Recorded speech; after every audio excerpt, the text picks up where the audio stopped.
Welcome to Seeking Alpha, the podcast where we're diving deep into crypto, careers, and the chaos of modern dating. I'm Larissa Bunziak. And I'm Lindsay Poss. Together, we're two women who somehow found themselves at the intersection of crypto Twitter, Silicon Valley, and Tinder. So you actually ran a poll about what we should cover on the show. I did on my Instagram. Yes. Thank you for that, by the way. This was early market research. Yes, actually. and great. I'll be doing more, so follow me at Larissa Buns on Instagram. Yeah. And you had asked, do people want to see crypto content, dating content, or career content? Overwhelmingly, people who didn't say all three answered first career and then dating, of which we have covered mostly crypto up until this point. Right. So thank you to everyone who voted, and I'm sorry we didn't listen to you. We are giving the people what they want. Also, tell us in the comments, assuming we'll have a comment section. Yes. Okay, tell us in the comments Log what else you want to YouTube, leave a comment, give us a view. Yeah. Give us a view. Give us a DM, especially you can also if it's comment by if it's tipping a hate us with DM. money. Yeah, Huh? You can tip us with money and leave in the notes box. Yeah. Whatever Lindsay's talking about, do that. Yes, we have expensive taste. Yeah, and ambitious sponsor goals. Right. So, yeah, very ambitious sponsor goals. But in light of that, we're kind of covering two different things today. So the first is going to be a study that Larissa actually found kind of about modern dating and how it was impacted by COVID. And the second is a look mostly actually at TradFi systems, traditional finance systems, and the issues with them and why the issues with them have led to the rise in DeFi. So Larissa, do you want to kick us off? Yes. So I found this in Pirate Wires, which is a newsletter that I suggest everybody subscribe to. Not paid to say that, obviously, because we have no sponsors, but it's all super interesting always and very sassy from a male point of view, which I really like, because normally I only get the female sass point of view, aka my own. But they do include takes, that I, of course, don't agree with, but it's still very interesting. Anyway, they featured this research piece from Stanford, actually, which said that there are 13.3 million more Americans who are single or were single by 2022 than were before the pandemic. Say that one more time. So just so I understand, 13 million more Americans were single by 2022, aka kind of post-COVID, than were single before COVID. Yes. So does that mean everyone broke up? Or are they saying like people who entered the dating pool aren't dating? People who entered the dating pool aren't dating. Okay, gotcha. And so the Stanford study is, I think, assuming causation for something that is more so correlation, and the relationship trajectory and traditional ratio is behind. Okay, got it. Interesting. And that to me sounds like bullshit. I mean, it was definitely a challenge in that, like, I was sliding into guys' DMs or matching with them on Bumble and Hinge, and then we would never meet up, obviously. But I know a lot of people who were doing the video dates and things like that and forming essentially virtual relationships until they trusted each other enough to meet up in person, or were willing to take the risk, depending on which city they lived in and like the kind of venues that were open, and still creating those connections. But one of the things that I'm always wary of from my own point of view is that because you and I are mostly city-based for the most part, or live in highly densely populated areas, the opportunities look a lot different. Yeah. And so for folks that are not in cities or outside of cities, or like that's kind of how I am actually right now. So like for me, dating right now is a lot of like I live out in the country, so I'm not really matching with people when I'm like actually in my home because there's just not that many people. Yeah. Like my radius is like 50 miles, and then it's like I'm not driving 3 hours to meet someone. And they're all farmers, aren't they? Yeah, and they're all farmers. Yeah. Really? Or my cousins. It's West Virginia. Oh, wait, you're not. I'm totally kidding, by the way. Jesus. So when I do go into cities, that's when I can like actually set a radius and like meet people who are in my close vicinity. Yeah. Obviously during COVID, like that kind of dating was not possible. Yeah. And again, for people who are like in the places in the country where there's not even a major city close to them, or like a young major city, because some major cities like skew older, aren't college cities, it depends. I would imagine that there's a lot more problematic time to be had. Like New York City is different, right? Like, yeah, of course. It's the most densely populated area of the country. And so it's like a little bit easier to imagine like going out on a limb and like starting with video dates than it is if you're like in the middle of nowhere, can't match with anyone. Is it though? I mean, maybe they set their radiuses, radii, whatever. What is radius? I don't actually know. I whatever. think it's radii. They set their radius wider. I mean, I don't think like COVID really played a difference in their range of prospects. Well, we're also talking strictly about online. I meant like people also do meet partners and whatnot in real life and through real life things. Okay. Like when you go out with a group of friends or anything like that. Like I do they? God, I don't know what that's like anymore. Well, that's actually funny because I haven't had a single like real relationship or like I can't even tell you the last time I met up with someone because of a dating app. Like it's been never. Like everyone that I've like been with, I've met in real life. Really? That used to happen to me, and now it's like every guy that I'm interested in who I meet in person is married. Oh, yeah, no. Well, the industry we're in tech. There's so many young people. Yeah. There's events all the time. Like I do not seem to meet people at these events, and the ones that I do who I'm interested in are married. Okay, well that's problematic in its own way. Yeah. But no, most most of my dating history, actually like all of it, has been strictly real life. I've never like met someone on a dating So maybe app. there's some validity to this study, but I don't think it has created this like dating recession, as the study put it. It definitely, for some people, like a subset of that 13.3 million people, stymied their dating. Mm-hmm. But I do not think that it can be said that significantly more people are single after the pandemic because the pandemic happened. I think there are so many other reasons, like Fortnite addiction and men having a fifth of the testosterone their grandparents did. Oh my God. We're getting into such red pill territory. I love this. Yeah. At QAnons. Yeah, I know. Slide into Lindsay's DMs. Jesus Christmas. Lindsay, you're going to take your pants off now or later. Get out. No, I mean, I think like to your point, like the issues of modern dating are certainly not just COVID. Mm-hmm. They may have exacerbated a lot of other issues that we have with tech. And this is like, so this is interesting to me because like all the things that you listed of like Fortnite or like, you know, I forget what else you said. Yeah, I'm actually listing Riley's reasons from Pirate Wires, which I strongly agree with. Oh, yeah. So they're not the other one says take, TikTok induced psychosis among young women, which I don't disagree with either. Like, yeah. I think like the broader point is that tech, like first we had a pandemic where we learned to rely way more heavily on tech for our day to day, right? Pandemic happened. We were all trapped inside.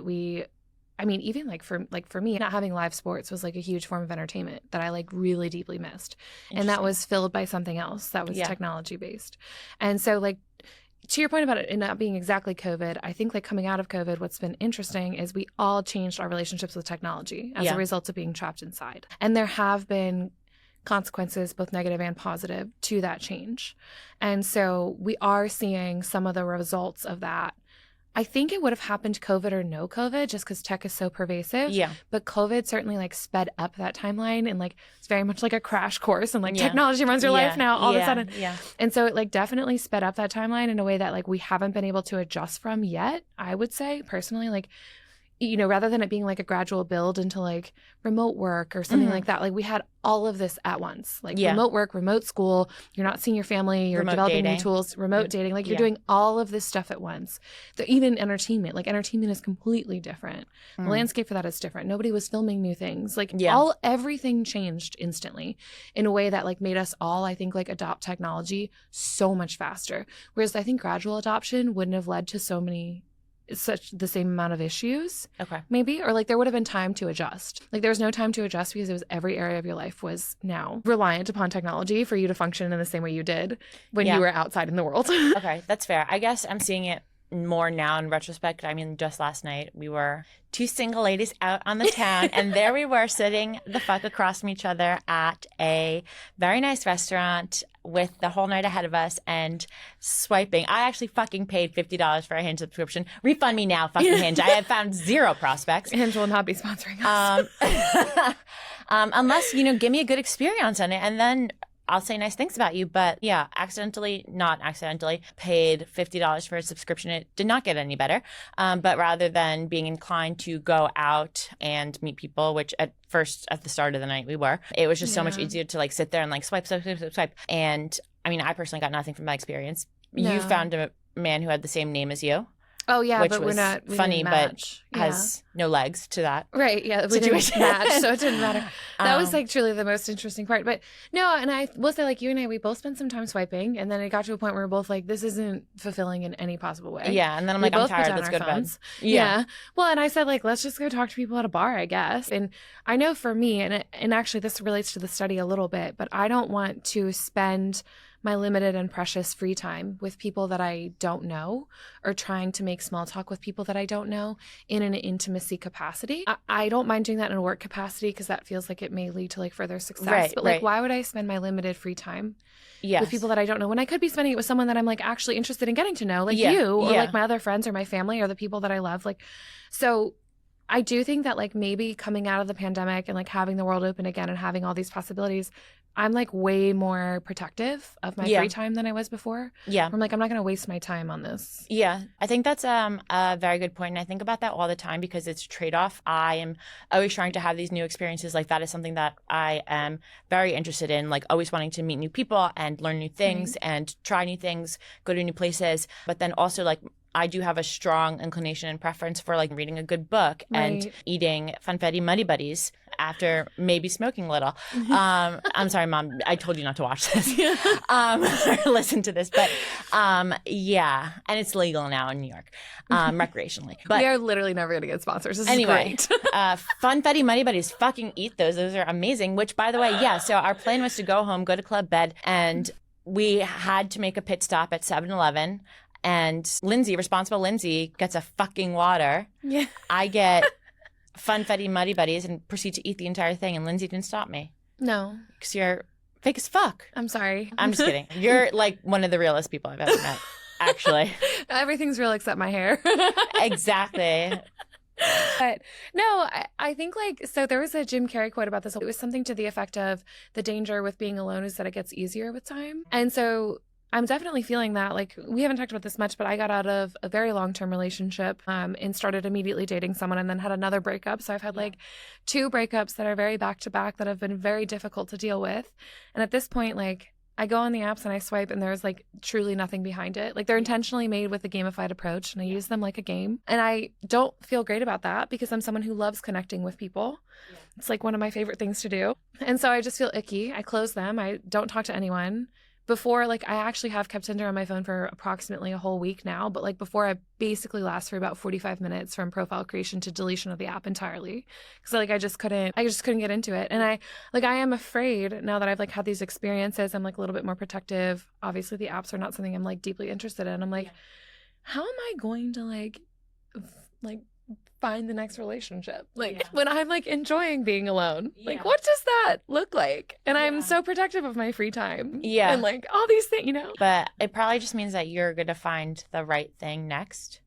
I mean, hopefully. I think that's like, so dating is so interesting because it relies a lot on hope. Yeah. In a way that like I'm someone who like really likes to think and plot and research their next move. Yes. Can't really do that here. Same. Yeah. And again, I was in a very, very long-term relationship. Like, I hadn't had to do this for a really long time. Yeah. I'm like doing it again and I'm like, oh man. Yeah. Yeah. This is not the most fun I've ever had. Right? It's easier being alone. It is. And like there are, I mean, a lot of benefits to it. Mm-hmm. And at least for me, like I have not been in a relationship or like serious fling, as I like to call them, in a very long time. And so I don't know, you adapt. And there are, if you're the right type of person, like I'm an extroverted introvert. So like I love That's why we having get along. social access when I want it, but then also having the default be by myself because I'm somebody who's very selective about who I will spend my time with, as you said. But I think we can do an entire episode deep diving on our relationship status and history. Maybe we should get into some TradFi, DeFi. Yeah, I also want to say that like I would love to know this from the male perspective. Like, obviously we're 2 women, and so the single men out there, like, I want to know what dating like is like for you all too. Like, exactly. Be fun. But anyways, yes, let's get into part 2. TradFi, DeFi. Hopefully the girls talk less about their own personal problems in this. It's the common thread of this entire I know. show. Oh yeah, hit me up. More Voof while we talk about the dangers of real banking. Okay, so I think the best approach to TradFi, and not just because I'm not intimately familiar with the nuances, is to speak about it anecdotally and in ways that highlight the major fucking problems with it, because at least that's been my experience with it, is around the issues versus the concepts. And I did want to name this episode Getting DP'd by TradFi and DeFi, and I know that you're not going to let me, so I No. have to say it on record right now.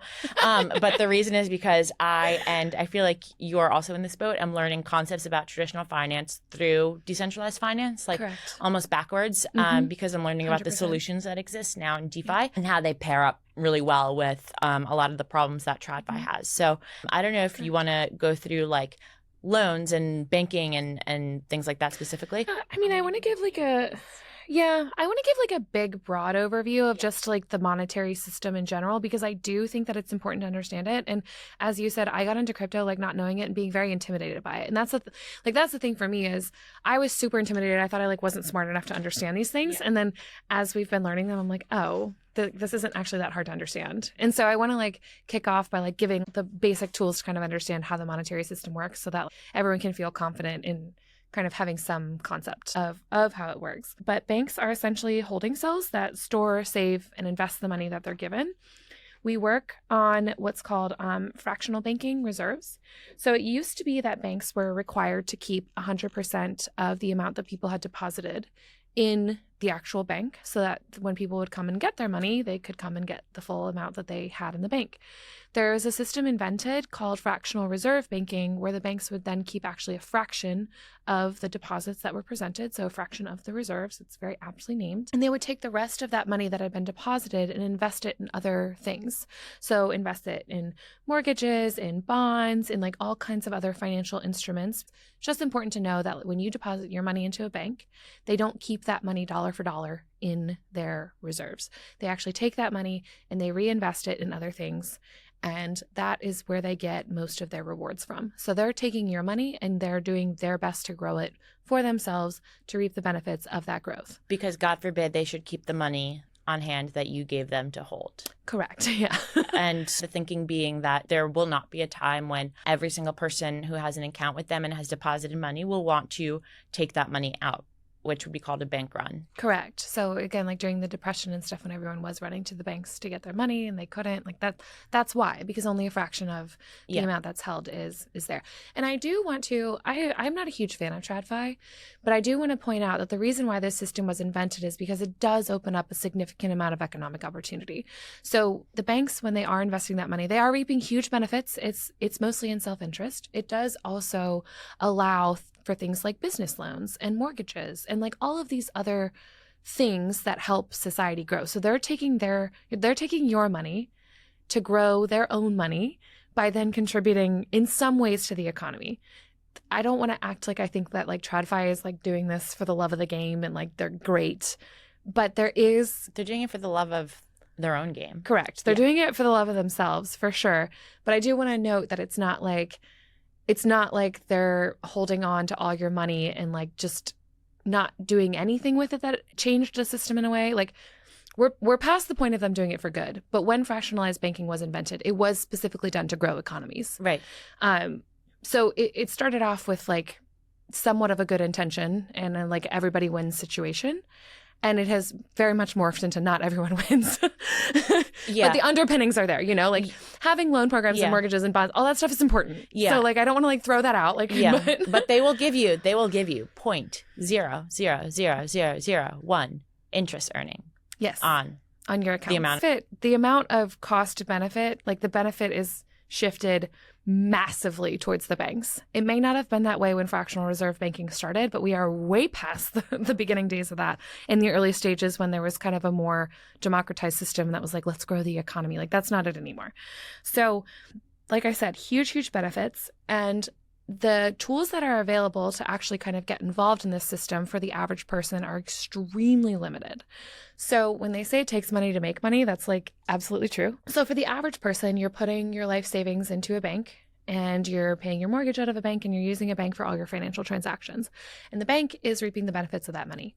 If you are wealthy enough, you can get into an opportunity where you can also reap some of the same benefits that a bank would through things like investment accounts, hedge funds, personal investing, and all of that.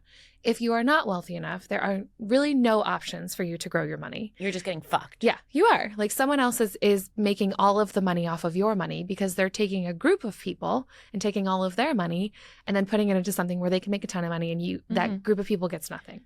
entirely excluded, and not just like they're getting nothing because they're uninformed. They're getting nothing because they're literally not allowed to get anything, which is the entire accredited investor concept, which I have a huge problem with personally. I think it's entirely un-American to have this it's not democratized at all. Concept of being able to use your money, lend your money, deposit your money in a bank, and then have the returns ultimately come to you in some capacity, or have diversified financial opportunities. That does not exist for the majority of Americans. You need to have either $1 million in net worth or be making over $200,000 consecutively for 2 to 3 years, and then have proof that you will continue to earn money at that rate or more. Right. And so that obviously excludes 99% of the US population, if not more. And that is the requirements for investing in a sophisticated sense. Right. Well, and even the minimum buy-ins for some of the managed accounts, like typically it's like $50K. And that's for kind of a lower end account, like not as respected or return, lower returns, that kind of thing. $50K is the minimum buy-in. So even if you and I were lucky enough to have $50K in our savings, we're not going to take 100% of that and put it into some investment account. The opportunities that are available are so unattainable for the masses, and yet the masses are the ones funding the banks making all of this money. Yeah. So it creates a completely lopsided system. Yeah. That has led to like some real life scenarios that are awful. Yeah. So I was going to say, tell me about those. Yeah. That's where you come in, the real life stuff. Yeah. I mean, there are a ton of examples that really anecdotally show some of the issues that we've been talking about. I mean, fractional reserves for one. The Greek economic crisis, when that happened, the Greek government imposed a limit on how much people could take out a day, which was 60 euros. I want to also point out, that's actually fairly common during a bank run, is either the bank or the government or someone will put a limit on on withdrawals to try to stop the bank run because it's all fractional reserves. Right. Right. So the automatic inclination, though, is to protect the bank that has made a poor decision in losing its money. Right. Than to protect the customer who store their money at the bank. Want their money back that they put in. Like that's the most tragic, I think, issue for me, is that you put your money somewhere and you expect it to be safe and you expect to be able to access it whenever you want, especially when shit is hitting the fan. And then when shit is hitting the fan is the exact time that you cannot access it because the government imposes these limitations on it. And then you're just fucked and you just sit there and keep getting fucked and not be able to even use your own resources that you worked hard for to help yourself. Like that's the worst thing. There was another instance in Cyprus, which was years before, where their government needed money. So they started taking money out of people's accounts and they imposed this entirely new tax where they were literally able to siphon money out of people's accounts because they created this new tax and now everybody owed this tax. And they were like, okay, to fix this, we're just going to take money out of your bank accounts and use it to fix our problems. And then everybody ran to the banks trying to get it. And obviously they imposed like another limitation that was like super low. And then they not only did not have access to their money, they had their money stolen from them by the government. And that was one of the most eye-opening things to me when I first started getting into crypto that I learned about. Because again, getting DP'd by both TradFi and DeFi, learning about both at once, and being, shocked by both is what I'm calling DP'd. And because both are a mind fuck. I mean, the solutions and why they exist. And so you get the DP reference now, hopefully. Yes, and it makes me just as wildly uncomfortable as when you first suggested it. I'm glad that you suggested it on pod, because if you had told me this before we started recording, I would have said absolutely not. If you bring up those words, I'm leaving. Producer Matt, I have to see him on Monday in like my real job, and so sorry to him. Producer Matt is learning way more about these two random women than he could have ever imagined. I know. I suppose that's the job of a podcast producer. Yeah, there's definitely worse things I've heard. Come on. So far. And so when I learned that, like, it was absolutely shocking to me, and I thought it was like new information that it's possible for everybody to try and get their money out of a bank and for the bank to not have enough money to support that. I thought it was like such a just mind-blowing, wild concept. And then I learned that is the norm. Yes. Like, it is not just some abstract idea that theoretically could happen. It is the absolute norm. It's what happens. And then I think just tying it back to crypto and DeFi, that's why full reserve backed, whatever, is fully backed transparent reserves. Is so important, and why it's such a big point of stable coins, and why Tether is the, what do we call it, the bad boy stable coin your parents warned you about, because for sure. The whole point of stable coins is that they are fully backed reserves, and there is really truly unconditionally $1 for every stablecoin that exists. Yes. And to not have transparency there, it just pokes a huge fucking hole in the concept. Yes, I do also want to say, like, we're getting into some pretty macroeconomic issues as well.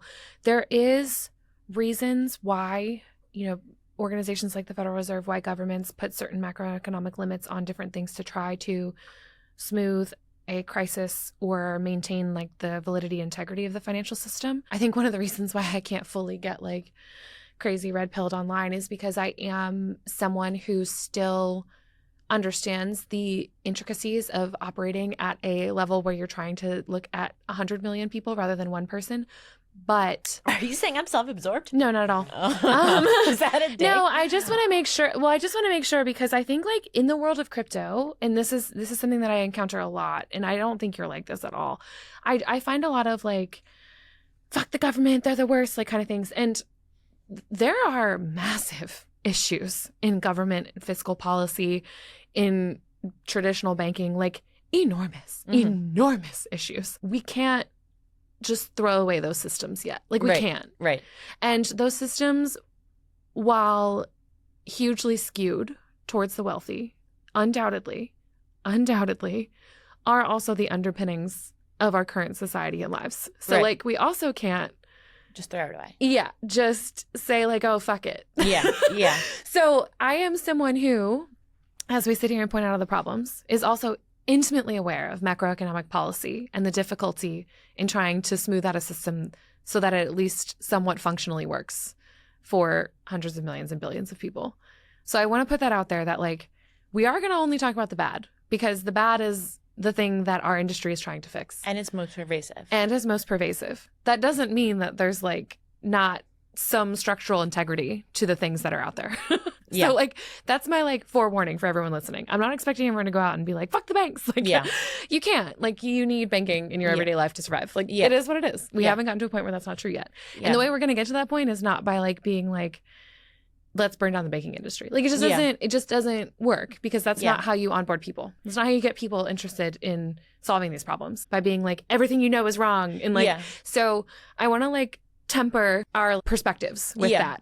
That's a good point. I think it's also important to mention that although we're talking about all of these macroeconomic issues, our listeners might be thinking like, okay, well, that really doesn't affect me because maybe there will be risk of a bank run at certain points in the future, but there isn't right now. So like, I don't give a fuck.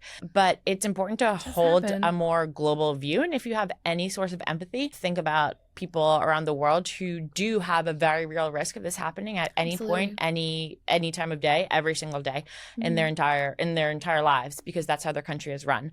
Another concept that I think is important to bring up while we're talking about issues in the TradFi system is inflation, where our Fed can obviously print money and it's an issue. We see prices rising in grocery stores, things like that. And we see the dollar weakening, but ultimately day to day, we're not that badly harmed by it. Yeah. However, people complain about higher prices, but I think like, I know what you're setting the stage for. There's a difference between like eggs being more expensive and not like your dollar not going as far as you want at the grocery store, which sucks. It sucks for families. It sucks for people who are of lower income. Like, does it not suck? There is situations that could be drastically and dramatically worse. Yes. Yeah, exactly. As I tried to explain on Dr. Phil before, I was rudely interrupted by a fucking psycho old man. There are places in the world such as Venezuela, which at the time had 4-figure inflation. Now it's gone up to like something, there have been instances of it being like 1 million or like 100 million or more % inflation. And so what that means literally is that you can book a doctor's appointment. You can call the doctor on Monday and ask them the cost of a procedure that you desperately need, and they will tell you.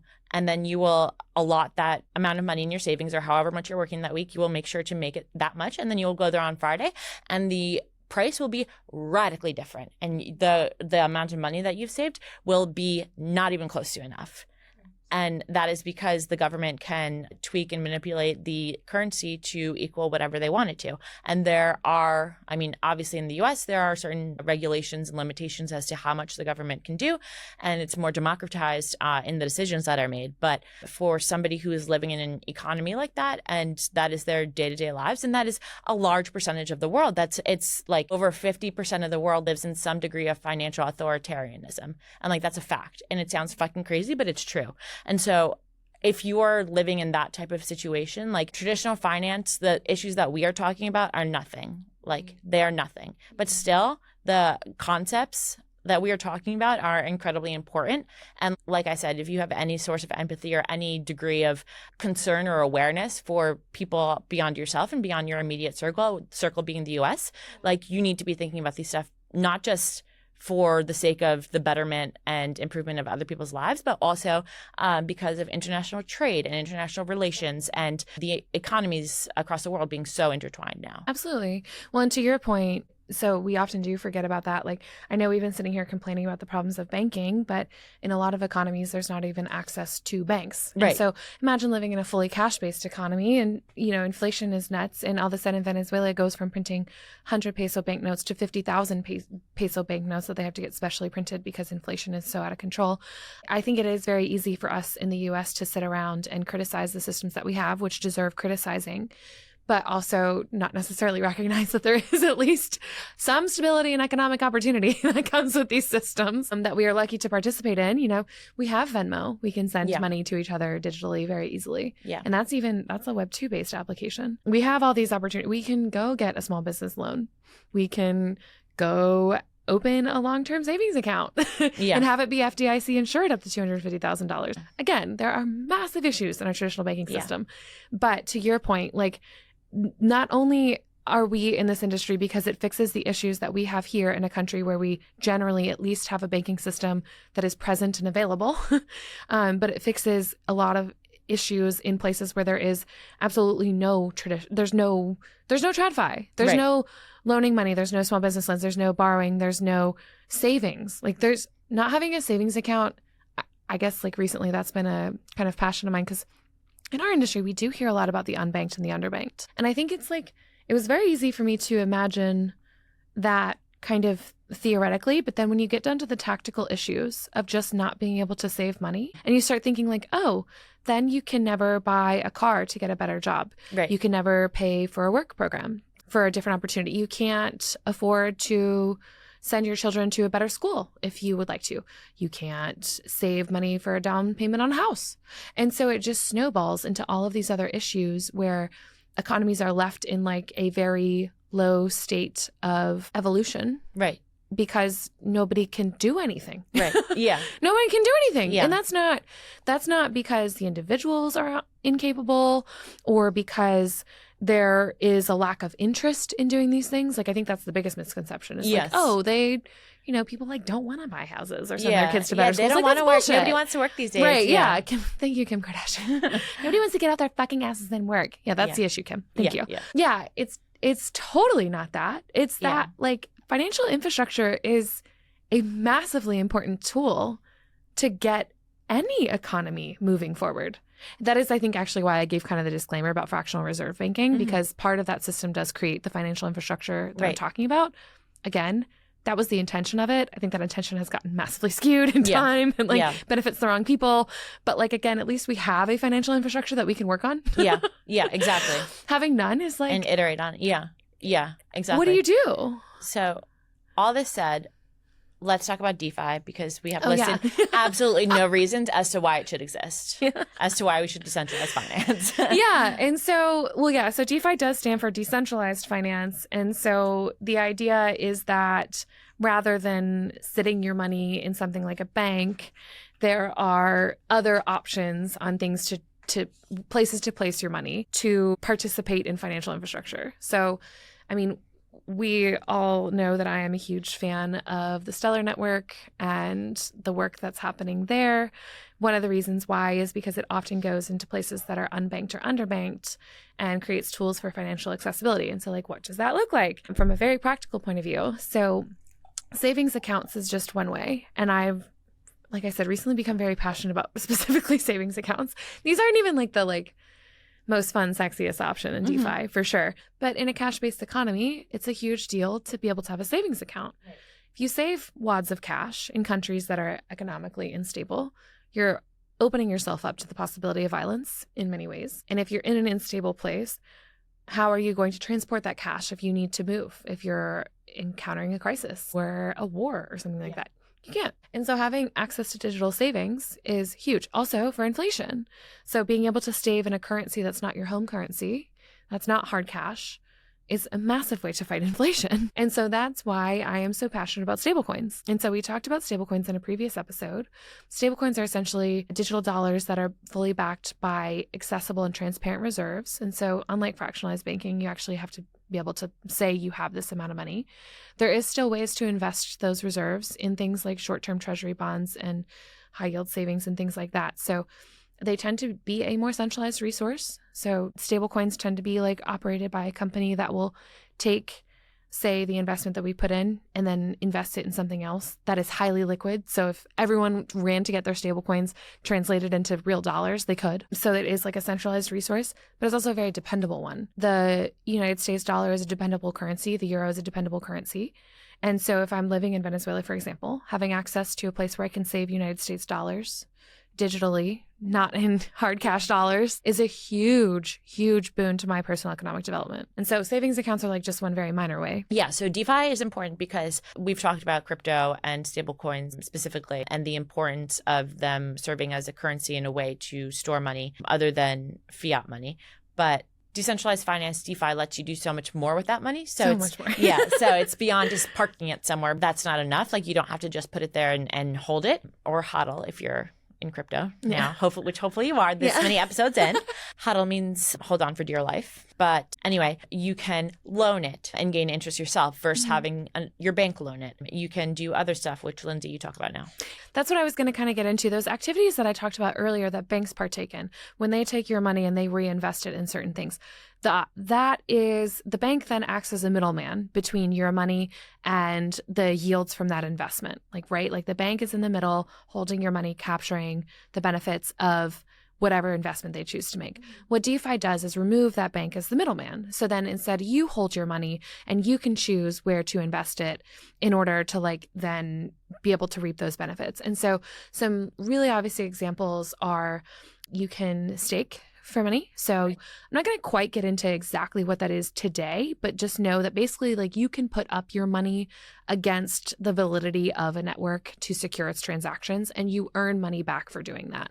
So it's essentially you're sort of risking or placing your money on the table for protocols to validate their transactions and you earn a reward for taking the risk of securing that network is the short of it. And even within that, there's a lot of terms we got to go through. So that's one way.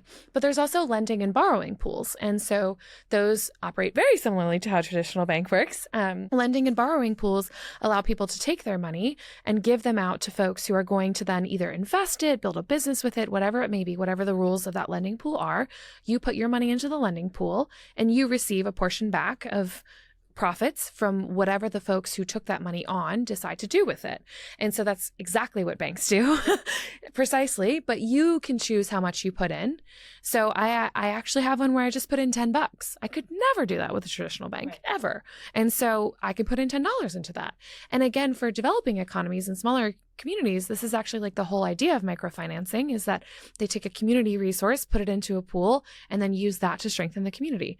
This does this all on chain, which just allows, again, for what we've talked about with things being on chain, transparent transactions, you can see where it goes, you can see what happens with it, all of that stuff. So I actually just embarked on a whole journey. Like I said, I put 10 USDC. I think I'm up to 140 USDC in this particular lending pool at the moment. I know, but the reason why I do it is because the APY on it, which is the annual percentage yield that I earn, it averages about 19%. Amazing. Yeah, which is incredible. I mean, for reference, over here. I was going to say, for reference, a long-term savings account is about 4.5% and a normal savings account is about 1%. So a 19% yield is huge. The reason why they're able to do that is because there's no intermediaries. Right. I put my money directly in. That money goes directly to the folks that are participating in the lending pool. There is some important distinctions to note here with DeFi. So it does remove all the middlemen. It does allow you to take your money and put it into activities and things that traditional banks do to back up certain things.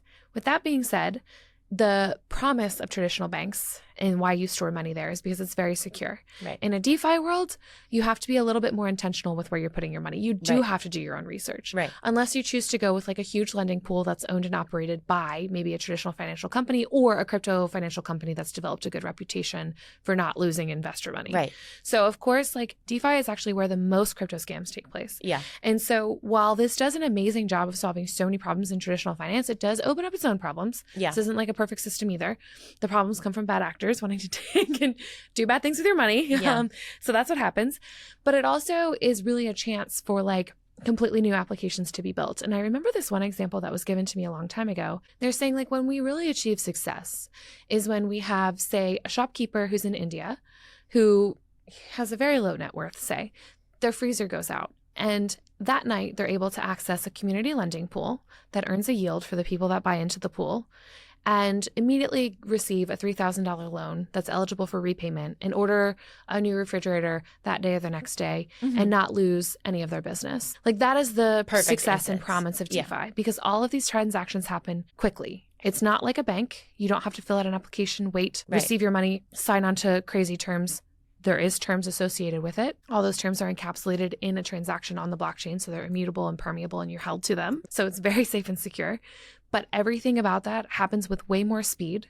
You're not dealing with bank creditors coming after you in ways that are making unreasonable demands or charging you 50% interest on a short-term loan Right. because you needed it right away. And it's transparent, so you know exactly what to expect. It's not like they can change the terms, Right. and you know how the decision is being made, and you agree to it up front. Yeah. Yeah. And you can set terms that actually like are reasonable for you. So if that Right. shopkeeper's terms are, $300 a month for maybe say 15 months to repay that loan plus interest, then that works rather than a bank saying you need to pay $1,000 a month over a 6-month term, pay massive amounts of interest, all of that, shady lending practices that happen. Right. And this is in developing countries particularly, there is no bank. Right. There is no bank. Yeah. So if you're a shopkeeper, you're just screwed until you can afford to buy a new refrigerator, Yeah, which is maybe probably never. Yeah. Because you don't have a refrigerator to store your food at your shop. Yeah. So the promise of that is like in developing countries, that's totally the promise of DeFi. In countries where we live, the promise for me is like I can put my shit into a yield pool that earns 19% and just watch it grow and be able to withdraw it immediately. So there's a lot of potential for like rethinking the financial system that comes along with this, and from removing these intermediaries. That's like super exciting. Yeah. The opportunities and new avenues that DeFi creates are like infinite. Yes. Like there's no stopping it. And I think that's why we focus so much on like the problems with traditional finance versus like all of the solutions that DeFi is creating, because they are really myriad, but like it's still being built and it's still like a very novel concept. It's still very much emerging, and that's part of why it's so risky. Because there aren't regulations around. Well, it. and there's bad actors. There's, of course, bad actors, and things like that. But also, the promise is infinite. I do actually want to shout out Franklin Templeton and the Benji Fund, Yes. because I know we talked about this a little bit, and this is very much a first world kind of opportunity. But the Benji token and the Franklin Templeton Fund is one of the largest tokenized asset funds, and that basically means it's just like on chain. But the point is, it's a $400 million fund of short-term treasuries.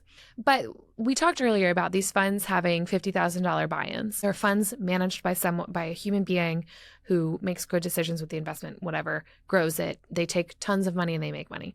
The coolest thing about this particular fund is it's a $400 million fund.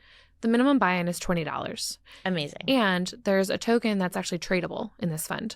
So it's not quite like individual to individual tradable yet, but I think the eventual goal is to make that happen. And what that means is instead of like me Venmoing you $20, I could Venmo you $20 worth of this token, because the token will be denominated at $1, but that token actually earns yield. And so I could pay you in a yield bearing asset. So like I could send you that $20 and you can leave it in a wallet and just let it grow, over time. Yeah. So like what a crazy way for people to be able to access that kind of investment tool that like is super not available to anyone right now. Yeah.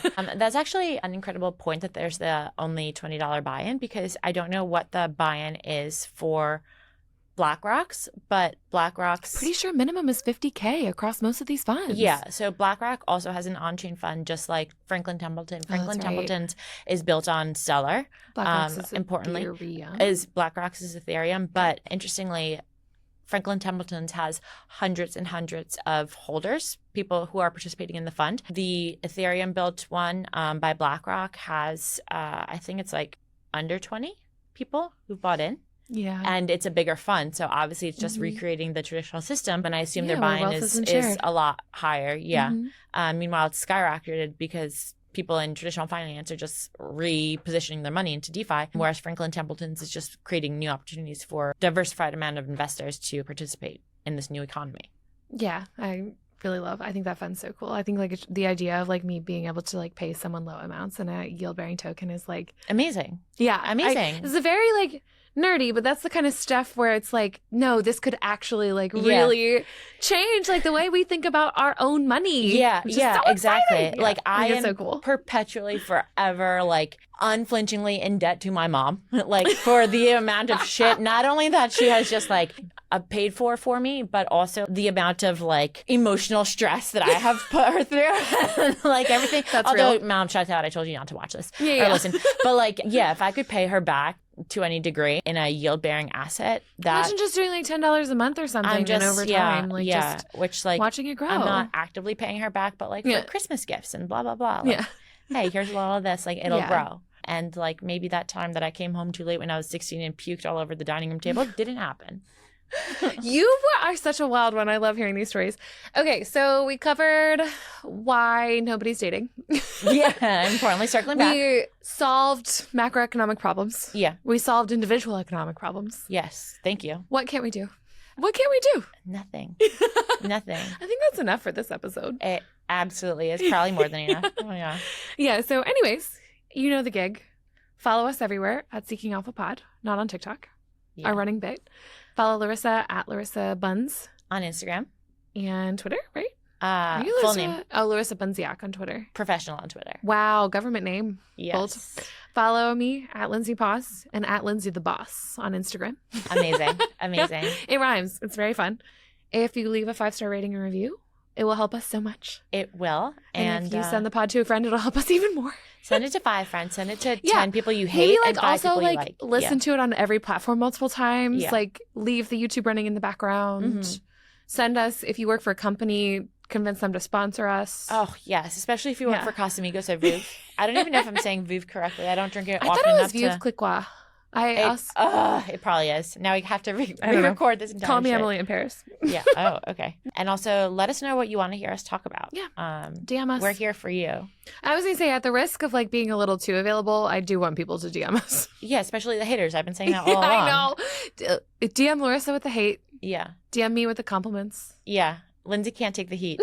I can. And I will fire it back so much harder. And then we'll post it in the show notes, the screenshots. Yeah, we're going to have like notes app apologies ready to go. I already do, actually, for when eventually someone finds photos of me and people that I had no business meeting. Yeah, photos of you. Okay. On that note. No. Oh Thanks my God, for you made it sound listening. inappropriate. Okay, thanks.